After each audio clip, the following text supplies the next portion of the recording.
Afghan women have put everything on the line to come out in protest against the Taliban. Despite the Taliban using force, beating up protesters, and using tear gas to bake up the agitation, these women are resilient and pushing forward.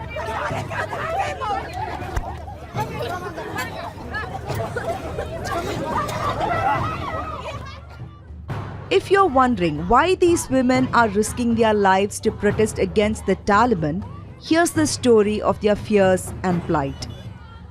Women who have grown up in Afghanistan over the last 20 years are too young to recall the Taliban's previous rule.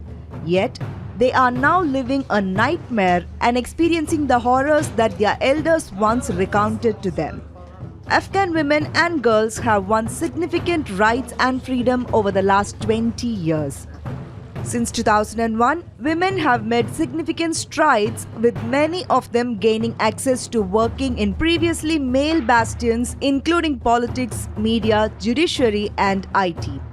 They are now desperate not to lose these hard-earned rights.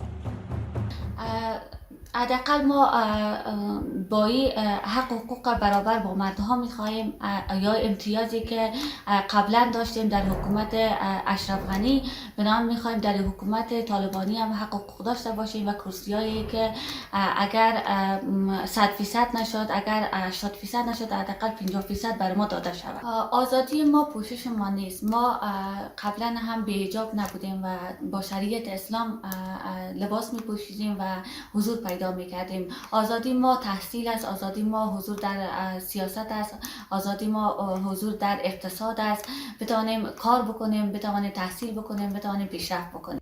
Soon after the Taliban took control of power in Afghanistan, they assured both Afghan women and the international community that they would ensure that girls and women are given the right to work and education within the bounds of Sharia law.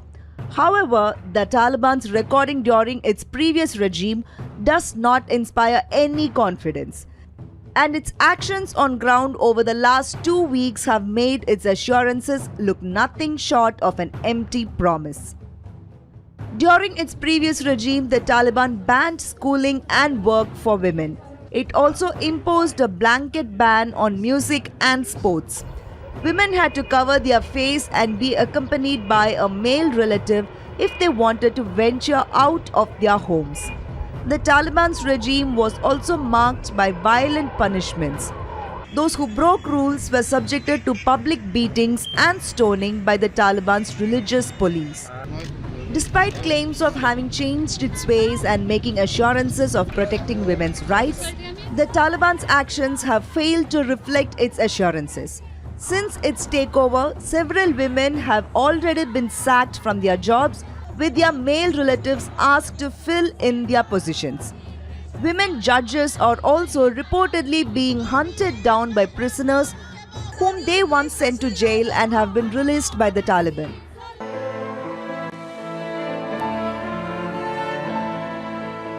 With the Taliban ordering radio stations to stop playing music, Afghanistan's all-female orchestra Zora, which played a mix of traditional Afghan music and Western classics, is now in hiding, while some have managed to flee the country.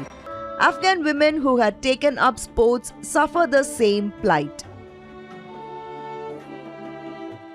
خب وقتی که اعلان شد که ما کابینه را اعلان میکنیم و در این سطح از کابینه هیچ زنی حضور نمی داشته باشه، خب طبعا این واکنش های ما را در بر میگیره. خب مرد خود در هر صورت به حق خود میرسه. امارات اسلامی خب همیشه طرفداری از مرد کردن و همیشه بحثشان از این بوده که زن نباید باشه. خب چرا زن نباشه؟ وقتی که زن نیمی از پیکر جامعه را تشکیل میده، وقتی که زن عضوی از این جامعه است، وقتی زن یک مادر است که شما و یک مردها را تربیت میکنه که در یک سطح از تحصیلی و تعلیمی و سیاست و تجارت اجتماعی میرسین، پس چرا نباید زن حق داشته باشه؟ Shahrzad Akbar, the chairperson of Afghanistan Independent Human Rights Commission, has reported that only women working in health, education and some relief organizations have been allowed to work. They have also been issued a strict dress code and asked to be accompanied by a male family member.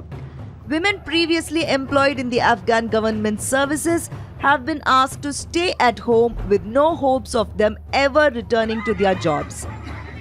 Afghan women who have tasted freedom over the last 2 decades are now braving the Taliban by protesting against them to fight for their basic rights. The protests are a picture of resolute women going to the extent of putting their very lives at risk to ensure their freedom. A federal report.